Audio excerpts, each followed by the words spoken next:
Boa noite, meus irmãos. Saúdo a todos com a graça e a paz do nosso Deus, amém? Nós continuaremos hoje na meditação da palavra de Deus, na série que nós estamos estudando em Esdras e falando a respeito do caminho de volta. Mas antes de abrirmos o texto, eu te convidar para abrir sua Bíblia, eu quero aqui manifestar minha gratidão e a minha alegria de estar aqui com vocês. Quero agradecer muito a essa igreja, a liderança dessa igreja, pela forma tão carinhosa como vocês nos receberam, nos fizeram e nos fazem já sentir em casa. E eu quero muito agradecer vocês, pelo carinho, pelo cuidado, não só comigo, com minha família também. Era para nós termos vindo já na virada do ano e pregar domingo passado, mas aí o Covid resolveu mudar os nossos planos, mas graças a Deus, curados já, podemos juntos celebrar o nome do nosso Deus. É um privilégio, um santo privilégio, nos reunirmos aqui nesse domingo para podermos exaltar e glorificar o nosso Deus. E diante disso, agora sim eu convido para que você abra sua Bíblia em Esdras capítulo 4. Esdras capítulo 4. Nós vamos tratar de todo o capítulo, mas por enquanto nós vamos ler dos versículos 1 a 5. Esdras 4, de 1 a 5. E diz assim a palavra do nosso Deus: quando os inimigos de Judá e de Benjamim souberam que os exilados estavam reconstruindo o templo do Senhor, o Deus de Israel, foram falar com Zorobabel e com os chefes das famílias. Vamos ajudá-los nessa obra, porque como vocês, nós buscamos o Deus de vocês e temos sacrificado a Ele desde a época de Esar-Adom, rei da Síria, que nos trouxe para cá. Contudo, Zorobabel, Jesua e os demais chefes das famílias de Israel responderam: não compete a vocês a reconstrução do templo de nosso Deus, somente nós o reconstruiremos para o Senhor, o Deus de Israel, conforme Ciro, o rei da Pérsia, nos ordenou. Então a gente da região começou a desanimar o povo de Judá e a atemorizá-lo, para que não continuasse a construção.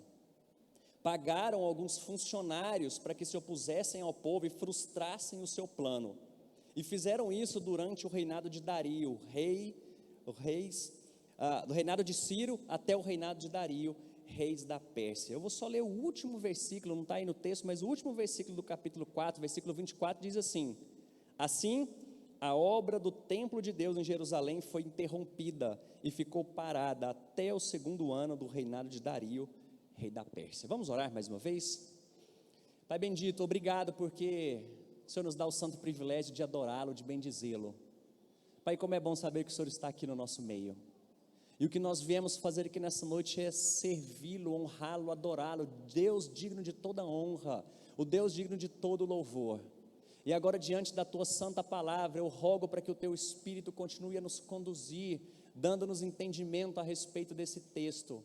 E nos ajude, ó Pai, a estarmos preparados para a oposição, para aqueles que são opositores da nossa fé.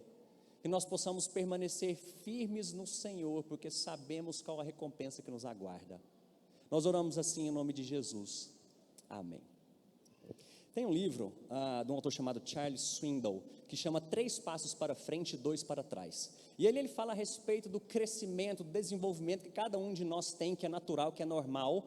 E nós fazemos isso através de processos da nossa vida. Todos nós estamos nesse processo de crescimento, de amadurecimento. Só que muitas vezes esses processos, eles se tornam dolorosos na nossa vida. Eles são difíceis. A nossa vida não é um mar de rosas. Nem sempre nós estamos bem. Talvez você chegou aqui hoje dessa maneira, num dia que não foi nada bem. Às vezes são tempos de tribulação que nós enfrentamos. E ele diz então que isso é como se fosse andar 3 passos para frente e 2 para trás.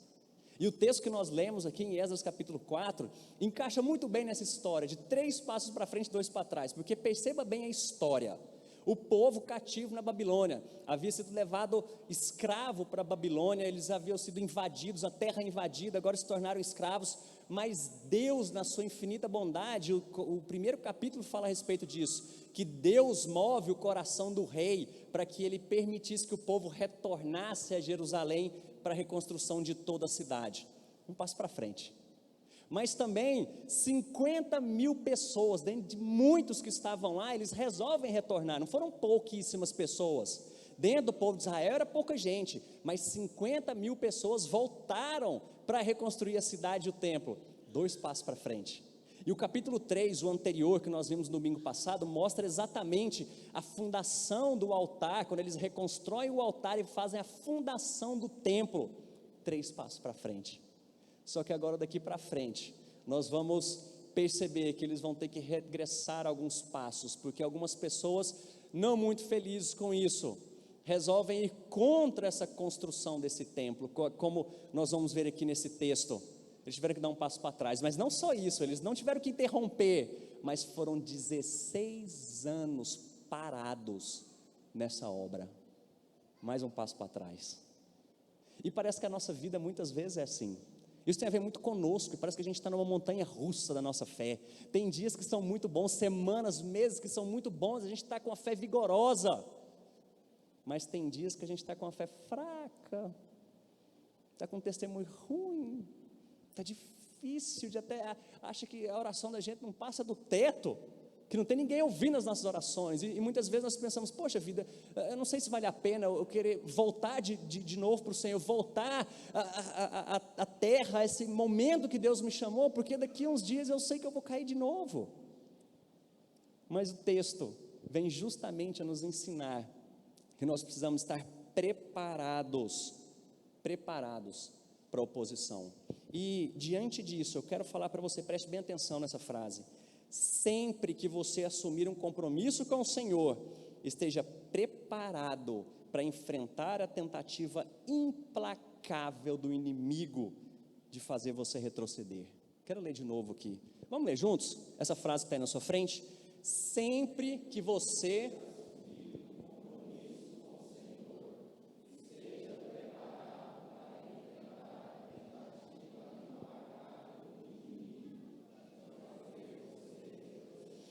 E sabendo disso, a gente começa a se preparar para esses dias maus, quando o inimigo vem querer assolar a nossa fé, derrubar, passar uma rasteira em nós. Mas antes de nós entrarmos exatamente no texto, eu quero relembrar o que nós vimos no último domingo, capítulo 3, quando o povo retorna, e assim a primeira coisa que eles fazem, estão lá na cidade, antes de reconstruir a cidade, eles lançam o fundamento do templo, eles reconstroem o altar, eles fazem sacrifícios ao Senhor, celebram uma semana de festas, e aí eles celebram a festa dos tabernáculos. É uma festa narrada em Levítico, número 23, que fala, que festa é essa? Por que Deus designou isso? E eles sempre, diante dessa festa dos tabernáculos, eles relembravam o tempo que eles passaram morando em tabernáculos, em barracas, em tendas. É a festa das tendas, também conhecida aqui. O tempo que eles passaram no deserto. Isso por quê? Eles precisavam se lembrar que eles foram levados para o cativeiro por causa da idolatria. E depois de Deus tratar o coração desse povo, levantar um libertador, eles passaram anos peregrinando até entrar nessa terra. E agora Deus estipula ali em Levítico, lembra? Nós temos Gênesis, Êxodo, que é a saída, e Levítico, Deus falando, agora vocês vão celebrar, e vocês têm uma maneira de fazer isso. E celebrando essas festas, vocês vão se lembrar quem sou eu, que vocês são o meu povo e que precisam me adorar. E é interessante, quando nós olhamos para toda a história bíblica, por que esse povo aqui, em primeiro lugar, eles foram reconstruir o templo? Por que era tão importante? Porque quando nós olhamos desde Gênesis, sabe por que tudo foi criado? Sabe por que Deus cria o primeiro, segundo, terceiro, quarto, quinto, sexto dia, cria todas as coisas, quase todas as coisas que existem, e aí diante disso, ele terminava o dia falando, isso é bom. Mas no sétimo dia, o texto fala para nós que Deus santificou o sábado. Ele não falou que era bom, ele separou e santificou esse dia para o seu descanso e para a honra de Deus. É por isso que nós estamos aqui hoje, por isso que nós temos um dia na semana para parar e dedicar exclusivamente ao Senhor. Os outros dias estão nos preparando exatamente para esse momento que nós estamos vivendo aqui. Só que pecado entra no mundo. E por que o povo foi para o cativeiro? A primeira vez no deserto? Idolatria. Deus liberta esse povo. Sabe por que eles foram para a Babilônia? Idolatria. E sabe por que esse povo tinha que reconstruir o templo em primeiro lugar? Porque todos foram chamados à adoração. Para isso que nós somos criados, para isso que todas as coisas foram criadas, tudo foi criado para adoração ao Senhor. É por isso que era tão importante eles reconstruírem esse altar e o templo aqui. Só um último detalhe dessa história. Quando Moisés fala para Faraó, Deus está falando para você deixar o povo ir. Qual que é o motivo que ele dá para o povo sair? Para que eles me sirvam, para que eles me adorem. E essa é a ideia que nós temos aqui de servir ao Senhor, de adorar ao Senhor. Nós não estamos aqui como espectadores do que está acontecendo, nós estamos servindo a Deus. É isso que nós estamos fazendo aqui nessa noite. E então, diante dessa história, o povo alegre, na montanha russa, estava lá em cima, eu falei, gente, Deus nos restaurou, a gente agora está celebrando essa festa, agora todas as coisas estão caminhando bem conosco aqui. Só que começa o capítulo 4, e lembra a frase que nós lemos, sempre que você assumir o compromisso com o Senhor, esteja preparado para enfrentar essa tentativa implacável do inimigo, de fazer você retroceder. É exatamente isso que aconteceu aqui, e nós vamos ver agora então, a partir de agora, algumas estratégias que o inimigo usou, para tentar desmotivar. E por que eles fizeram parar? Porque nós lemos o último versículo, por que eles pararam essa construção? E olha só, em primeiro lugar, um dos truques do inimigo, é nos atrair a um acordo, sobre o pretexto de cooperação. Lendo o texto novamente, olha só o que diz aqui. Quando os inimigos de Judá e Benjamim souberam que eles estavam reconstruindo, foram falar com Zorobabel e com os chefes das famílias, que eram os líderes ali do povo, e disseram, vamos ajudá-los nessa obra, porque como vocês, nós buscamos o Deus de vocês, e temos sacrificado, e ele desde a época de Esaradom, que nos trouxe para cá. Olha a resposta desses líderes, que desaforados. Não compete a vocês a reconstrução do templo do nosso Deus, somente nós construiremos para o Senhor, Deus de Israel, conforme Ciro, rei da Pérsia, nos ordenou. Aquele povo que estava ali, porque quando eles voltaram para Israel, reino do norte, tinha gente ali, eles não estavam sozinhos, não era uma terra abandonada, tinha gente. E essa história é narrada para nós em 2 Reis, capítulo 17, de que quando o povo foi levado cativo, algumas pessoas da Babilônia foram para habitar em Israel. E a história é exatamente, olha só que história é essa que está narrada em 2 Reis. Esse povo foi para Israel, o povo da Babilônia. E quando eles chegaram lá, Deus mandou, a história conta isso, Deus mandou leões para matar esse povo. E um monte de gente morreu. E eles falaram, já sei, eles eram um povo muito religioso, nós não sabemos como adorar esse Deus de Israel. Então manda vir um sacerdote que está lá no exílio, escravo, esse cara vai voltar, essa pessoa vai voltar e vai nos ensinar a adorar esse Deus. E dito e feito, eles passaram a adorar a Deus, só que o fim desse capítulo 17 fala, eles adoravam a Deus, mas também adoravam seus ídolos. Eles não deixaram de cultuar a Deus, Deus era simplesmente mais um, no meio de tantos deuses que eram adorados. E aí é por isso que agora nós começamos a entender essa história, porque se a gente olha por cima aqui, a gente pensa, bom, imagine uma construção, e aí tem gente querendo ajudar, opa, vamos caminhar junto aqui, nós queremos também ajudar na construção desse templo, de tudo que vocês fazem aqui. Gente, quem é que não quer ajuda? Nós pensamos aqui talvez 50 mil pessoas, mas não eram 50 mil que tinham essa habilidade de poder ajudar na construção, de pegar na massa, de fazer a coisa acontecer. E aí chega gente querendo ajudar, Zorobabel e os outros líderes falam o quê? Vocês são bem-vindos aqui não, vocês não vão ajudar em nada, porque cabe a nós a construção desse templo, e assim como Deus ordenou, mas Ciro também decretou, quando eles voltaram, Ciro fez um decreto, e falou, somente vocês vão reconstruir esse templo. Mas quando a gente olha para esse texto de 2 Reis, a gente começa a entender, porque aquele povo não era bem-vindo no meio da construção do templo. Sabe por que eu contei a história antes de vocês da questão do templo? Porque para o Antigo Testamento isso representava completamente a presença de Deus no meio do seu povo. Hoje, quando nós olhamos para essa construção, e o Novo Testamento fala sobre isso, Deus fala, eu não habito mais em templos feitos por mãos humanas. Sabe quem que é o templo de Deus? Nós somos pedras de um edifício. Mas quando a gente olha para o Antigo Testamento, nós vemos exatamente essa figura. Por que esse templo era importante? Porque era a presença de Deus, e é por isso que ele não tolerava idólatras na reconstrução desse templo. É por isso que Zorobabel e os outros líderes foram tão firmes. Então, eles estavam certos em não aceitar esse povo aqui, mas olha essa estratégia desse pessoal aí chegando, falou, vamos fazer uma aliança aqui? Deixa a gente ajudar. E é interessante como que nos nossos dias e na nossa vida acontece muito isso. Talvez você já ouviu a história, a gente adora o mesmo Deus, ou nós estamos em religiões diferentes, acreditamos em coisas diferentes, mas o nosso Deus é o mesmo. Você chama de Deus, eu chamo de outra coisa, e assim a gente vai para o mesmo caminho.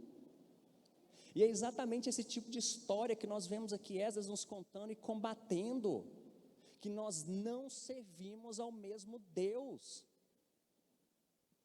E nós não podemos fazer aliança de vida com povos idólatras. E preste muita atenção numa coisa aqui.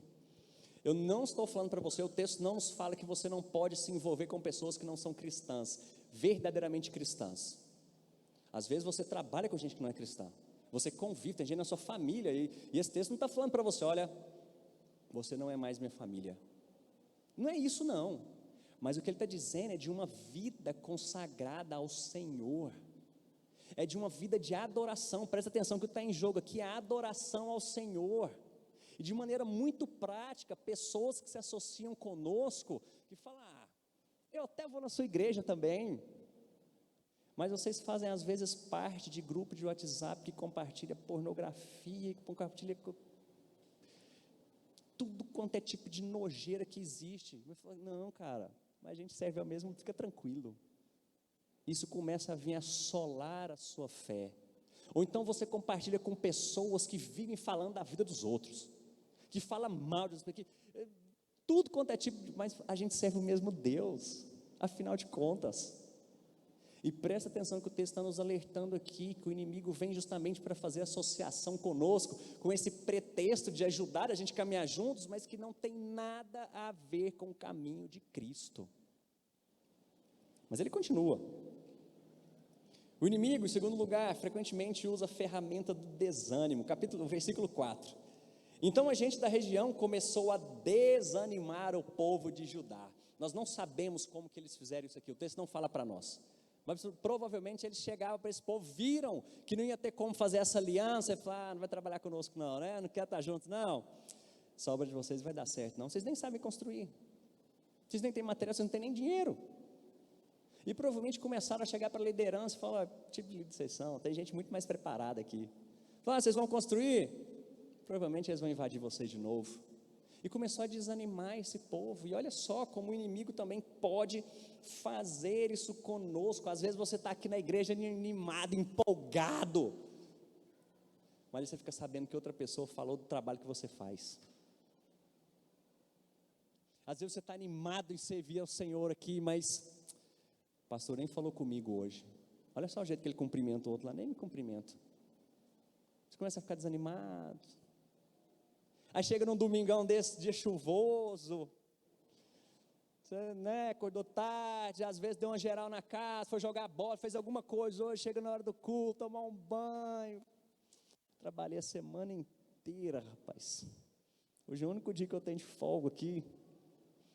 Vou ficar vendo Caldeirão do Hulk, é domingão, né? Domingão do Hulk, não é nem domingão do Faustão, vai ficar aqui vendo série. É o último dia, o único dia que eu tenho. Fala, não, vou fazer o seguinte, vou ver esse culto pela internet.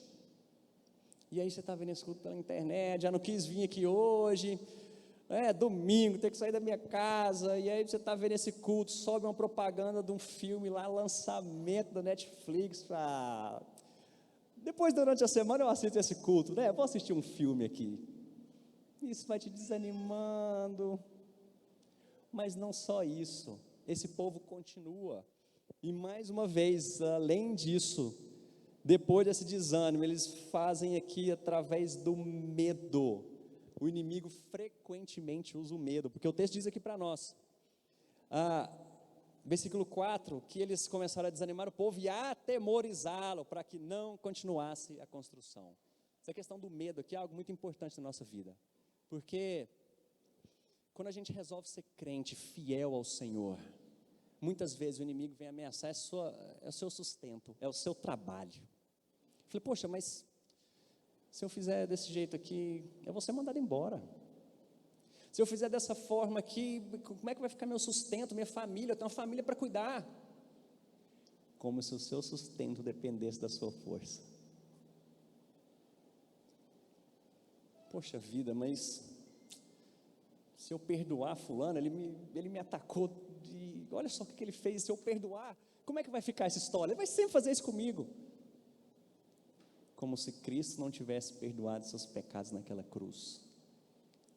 Isso começa a gerar medo na sua vida, depois desse desânimo da sua fé, você não tem nem ânimo para ler a Bíblia durante a semana, você não tem tempo nem para orar, e o medo começa a tomar conta do nosso coração, e foi isso que aconteceu no meio daquele povo, e essa história continua.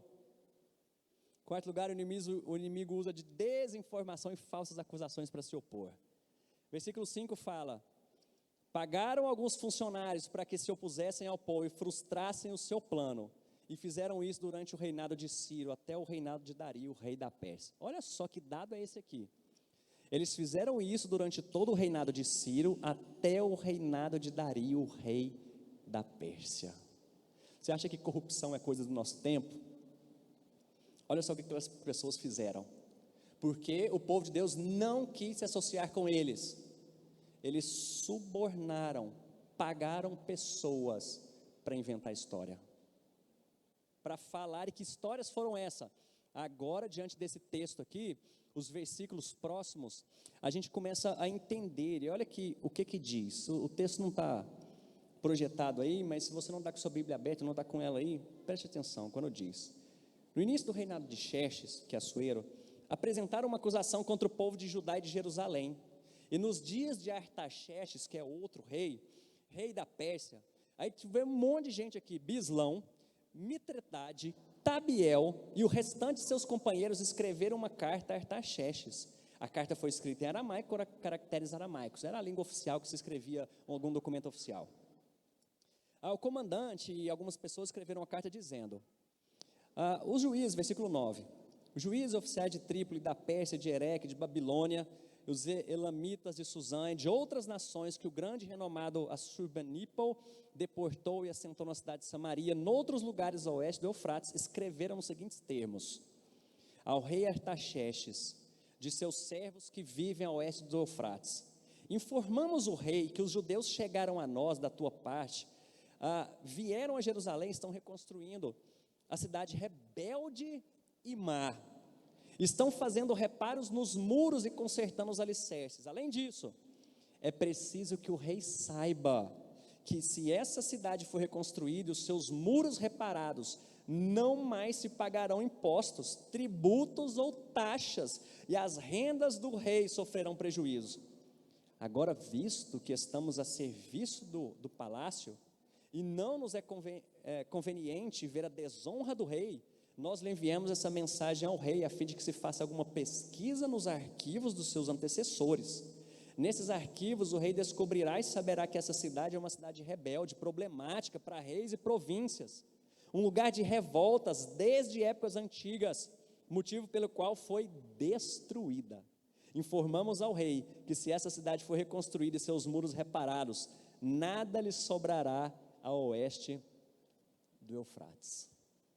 Então o rei faz uma pesquisa e ele devolve a pergunta, fala: olha, eu realmente fiz uma pesquisa aqui e esse povo é rebelde, eles se rebelaram contra reis antepassados aqui, então vamos fazer o seguinte, eu vou expedir um decreto, e agora ordenem para que eles parem a reconstrução do muro. Olha só como o inimigo estava atacando esse povo aqui. Eles contrataram gente, subornaram pessoas para inventar histórias, eles reuniram um monte de gente de todas as partes ali próximas a Israel, e escreve uma carta para o rei.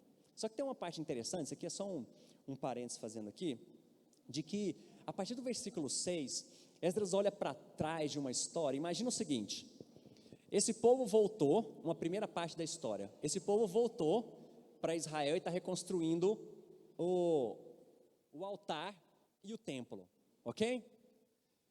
Passa um tempo, nós temos aqui reinado de Artaxerxes, Assuero, está para frente, e tem uma outra parte, e é daqui que Esdras está narrando tudo que está acontecendo lá para trás, certo? Entenderam? Ele está narrando até o versículo 5, essa primeira parte. Eles voltaram, estão construindo o templo. Aqui, eles tiveram muita perseguição. Isso aqui foi a reconstrução do muro e da cidade. O templo já estava sendo reconstruído. Agora, nesse finalzinho aqui, nessa terceira parte da história, é onde Esdras está contando e olhando tudo para trás. Por que eu estou te falando isso? Porque olha só, ele está aqui narrando, falando, gente, vou contar uma história para vocês. O povo de Deus voltou cativo, Ciro deu um decreto, ele está olhando essa primeira parte. A partir do versículo 6, ele olha para essa segunda parte.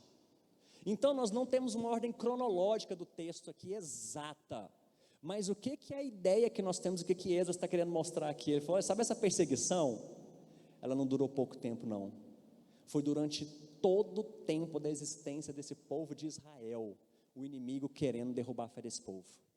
E é por isso que ele vem contar essa história, porque gente, nós estamos imaginando aqui, porque a gente fala aqui durante 30, 40, 50 minutos, a gente imagina assim, poxa, essa história deve ter durado aqui, sei lá, né, uma semana. Eles chegam na segunda-feira, começa a reconstruir na terça, quarta, quinta-feira o povo não quer, manda uma carta, sábado chega uma carta, eles param. Não é isso. Isso aqui foram anos acontecendo, muitos anos, e o que eles querem mostrar para nós, o autor quer mostrar para nós, é que essa perseguição aqui não foi só exatamente num tempo único, mas ela existe até hoje. E ela sempre vai existir no meio do povo de Deus. E aqui então, eles inventaram mentiras, falaram coisa aqui que não tinha nada a ver, porque falaram, está vendo esse povo? Eles não vão pagar imposto. Esse povo aqui vai guerrear contra eles, são rebeldes. Mas se esse rei tivesse olhado, por exemplo, em Jeremias, quando esse povo é levado cativo para a Babilônia, Deus fala para o povo, gente, busquem a prosperidade dessa cidade, busquem a prosperidade da Babilônia, porque se ela tiver paz, vocês também terão paz e vão crescer. São meias verdades. Eu estava assistindo um vídeo ontem, é um podcast, né? As pessoas sentadas ali numa entrevista, e uma pessoa falando assim, olha, a Bíblia é extremamente machista. A Bíblia sequer fica mencionando mulheres, mulher era nada. Aí ele fala é uma oração rabínica que tinha lá, fala, inclusive naquela época, até hoje se ora assim, o pessoal judeu falando, Senhor, obrigado porque eu não nasci samaritano, e veja que o povo aqui é de Samaria. Lembra que o judeu de sangue mesmo, ele tinha muito problema com Samaria, porque era esse povo, sabe esse povo que estava querendo fazer aliança? É gente de Samaria, gente misturada com outros povos, não era gente pura, de sangue puro. Então o judeu tinha muito problema com o samaritano. Por isso que a gente tem aquela história lá do bom samaritano. Lembra disso? Dessa história? É justamente por causa dessa rixa, esse problema que judeu tinha com o samaritano, e Jesus vem ensinar para esse povo. Mas então, voltando à oração, eles falam que existe uma oração rabínica que fala, Senhor, obrigado porque eu não nasci samaritano, obrigado porque eu não nasci cachorro, e obrigado porque eu não nasci mulher. E ele cita isso na entrevista. Na frente dele tem um pastor batista chamado Luiz Saião, um cara muito entendedor de Bíblia, hebraísta, o cara que conhece muito. Ele falou assim, mas de onde você tirou isso? Ele, mas agora eu não vou saber, né? Mas isso existe. Ele falou, pois é, nas minhas pesquisas eu sempre ouvi falar desse dito popular, mas nunca achei a fonte. Isso é conversa. Eu quero, não, mas independente disso, a Bíblia é machista sim, porque ela não fala, trata a mulher como nada. E aí ele começa a falar, meu irmão, quando a gente vem para o Antigo Testamento, a gente olha a história, as grandes histórias, ele começa a narrar muitas e tantas histórias em que protagonistas são mulheres. E quando a gente vem para o Novo Testamento, a forma como Jesus trata as mulheres, aí ele fala, mas não interessa, por que eram só 12 homens, discípulos e apóstolos? Está vendo como é machista? Meias verdades. A Bíblia dá tanta dignidade, isso é só uma história aqui, né? Tanta dignidade, não tem essa história de quem é melhor ou é pior, não tem isso, Deus dá dignidade a todos. Mas são meias verdades, subornos, histórias inventadas para destruir a fé e a palavra do nosso Deus. Mas então, a gente caminhando para o fim aqui. Quinto lugar, se necessário, o inimigo vai formar coalizões e decretos do governo. Esse é o nosso último ponto aqui. Nós já vimos aqui que era gente de vários lugares. E então o rei decreta, falou, vocês vão parar. E pode ser que isso aconteça conosco um dia. Nós não estamos livres disso. Mas e aí? E aí? Como é que a gente fica diante dessas coisas? Eu quero partir para a nossa conclusão aqui, que diz assim, e responder uma pergunta: diante dessa história, vale a pena seguir esse Deus? Porque nós estamos falando aqui, se você decidir de fato servir a Deus, esteja preparado, porque você vai sofrer oposição. Mas a grande pergunta é: vale a pena? Por que eu quero fazer parte disso? E às vezes você está nos visitando aqui nessa noite e, gente, ele está falando que se eu assumir essa fé com Jesus, eu vou sofrer? Olha só, a oposição à obra de Deus não se originou nem cessou com Esdras e Neemias. Ainda que essa oposição tenha sido acompanhada de mentiras, pressões e perseguições, a obra de Deus foi bem sucedida porque era de Deus e não do homem. Essa verdade deveria ser um grande conforto e encorajamento aos cristãos de todos os tempos e de todos os lugares, quando confrontados com a oposição à obra de Deus. Todavia, os líderes cristãos atuais deveriam sempre estar de guarda, prontos para lidar com a oposição, tendo a consciência de que o cristão não passa a sua vida em um parquinho de diversões, mas sim em um campo de batalha. Vale a pena a gente servir esse Deus? Sabe o que é o bom dessa história? Nós já sabemos o final dela. Esse texto vem nos alertar e fala: esteja preparado para isso. Se você assumir um compromisso real com o Senhor, esteja preparado. Esteja preparado para ser firme quando lá no seu meio começam a contar umas piadinhas lá que a gente fica, não vou fazer parte disso aqui não. Te colocam em grupos lá falei já sobre isso, te colocam em grupos de WhatsApp lá, cara, não vou fazer parte disso. Chantagem, tanto tipo de coisa. Cara, eu vou assumir compromisso com o Senhor, mas vale a pena? Você com risco, inclusive, de fato, de perder emprego, de perder renda, vale a pena? Meus irmãos, nós sabemos o fim dessa história, porque aquele que permanecer fiel, Ele nos dará a coroa da vida. Tem gente que tem medo de ler Apocalipse. Mas é muito tenebroso, que é anticristo, perseguição. Sabe por que Apocalipse foi escrito? Para acalmar o seu coração e falar: fica tranquilo, porque ele já venceu. Em Cristo nós somos mais que vencedores. Ele é digno de abrir o livro. Eu acho interessante mais e belíssima essa passagem, porque João, tendo essa visão e vê um livro, ele começa a chorar muito. Começa a chorar porque ninguém era digno de abrir esse livro, o livro da vida, o livro de toda isso, o livro de tudo, todas as coisas. Mas então vem o leão da tribo de Judá, que é digno de abrir esse livro. Nós sabemos o final da história, por mais difícil que seja essa nossa caminhada, por mais que a gente esteja envolvido em altos e baixos, vale a pena servir ao Senhor? Vale a pena, porque nós sabemos o final. Nós sabemos o que está nos reservado, a coroa da vida, a vida eterna, vida em abundância, vida diante da presença do nosso Senhor e Salvador Jesus Cristo. É para isso que nós somos chamados à perseverança. Vale a pena servir ao Senhor, mesmo que a gente tenha que passar por essas tribulações e dificuldades, mesmo porque se você está passando nesse momento pelo vale sombrio, achando que você está sozinho, que Deus te abandonou, seja firme, porque vale a pena servir a esse Deus. O Vinícius falou aqui, isso aqui é prova da aliança, que Ele não te abandona, Ele não te deixa nunca, Ele está com você. E para a gente finalizar, eu quero fazer algumas aplicações para nós. Nós temos algumas maneiras erradas de responder aos ataques do inimigo e algumas maneiras certas. Primeira maneira errada: desistindo dos seus objetivos espirituais e voltando ao antigo modo de vida. Porque às vezes você está lutando, e é uma luta real, honesta, mas passa um tempo e você cai. Você se levanta, ouve uma palavra, vem no culto e fala: pai, agora eu vou. Cai de novo. Eu falo: não vale a pena. Eu tento, quer saber? Isso é uma maneira muito errada de você lidar com as dificuldades. Não faça isso. Outra maneira: viver uma vida espiritual medíocre, diante dessas dificuldades, falar: não, eu não vou ficar dedicando minha vida ao Senhor, não, deixa como está aqui, né? E uma última forma é culpando a Deus e aos líderes pelos seus fracassos. Está vendo, Deus? Se eu não tivesse me colocado nessa aqui, ou então os líderes, né? Coloca a igreja, está vendo, gente? Se você não tivesse me convocado para essa história aqui, eu estava de boa lá, estava vivendo minha vida, meu pecadinho lá, agora veio. Mas eu quero te mostrar a maneira correta de você lidar com essas dificuldades. Em primeiro lugar, conhecendo o seu inimigo.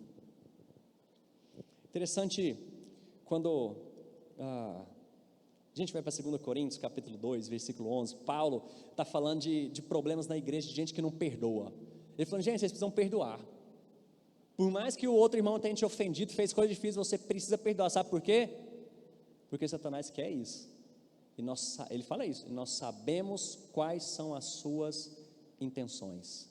Nós sabemos quais são as intenções de Satanás na nossa vida. Quando esses ataques vêm sobre você, então você já está alerta, você já sabe o que está causando isso na sua vida. Mas também, resista ao inimigo, resista, e ele vai fugir de vocês. Resista. Quando a tentação chegar, quando aqueles pensamentos chegarem na sua mente, quando o desejo de desistir, seja da sua fé, seja da sua casa, do seu casamento, de qualquer coisa, meu irmão, resista, resista. E por fim, submeta-se, se aproxime de Deus. Você não tem como falar qualquer outra coisa a não ser isso. Se aproxime de Deus, se achegue a Ele. Viva uma vida em abundância, dedicada ao Senhor, na leitura da palavra, em oração, buscando a Ele. Chega de viver essa vida medíocre diante do Senhor. Assuma um compromisso real com Ele. E diante dessa história toda, olhe para Jesus. Olha para Jesus. Hebreus fala a respeito disso, né? Rodeado de tão grande nuvem de testemunhas. Não desfalece na sua caminhada, não, porque aquele que suportou tamanha oposição, ele venceu, e ele fez isso por nós. Jesus padeceu muito mais, mas é muito mais, numa proporção muito maior do que qualquer um de nós aqui, e ele venceu. E esse ato que nós fizemos aqui nessa noite foi justamente para nos fortalecer. Isso aqui é um meio de graça, no qual Deus derrama uma graça muito abundante sobre nós, nos preparando para esses dias, nos fortalecendo. Portanto, olha para Jesus. Está com dificuldade? Está passando dias difíceis na sua vida, na sua fé? Olha para Jesus. Vamos orar. Senhor Deus, Pai bendito, obrigado pelo Teu amor superabundante, obrigado por Tua graça, obrigado por Tua palavra. E mesmo em dias difíceis, ó Pai, a Tua palavra nos alerta sobre isso, mas nos ajude a estar preparados para a oposição, nos ajude, ó Pai, a sermos firmes contra o inimigo da nossa fé e da nossa vida, contra o inimigo da nossa alma. Pai, não nos permita cair, não nos deixe cair em tentação, livra-nos do mal. Pai, fortalece a nossa fé, diante do sangue precioso de Jesus que foi derramado naquela cruz, diante daquele corpo que foi dado, entregue no madeiro, que o Senhor nos fortaleça.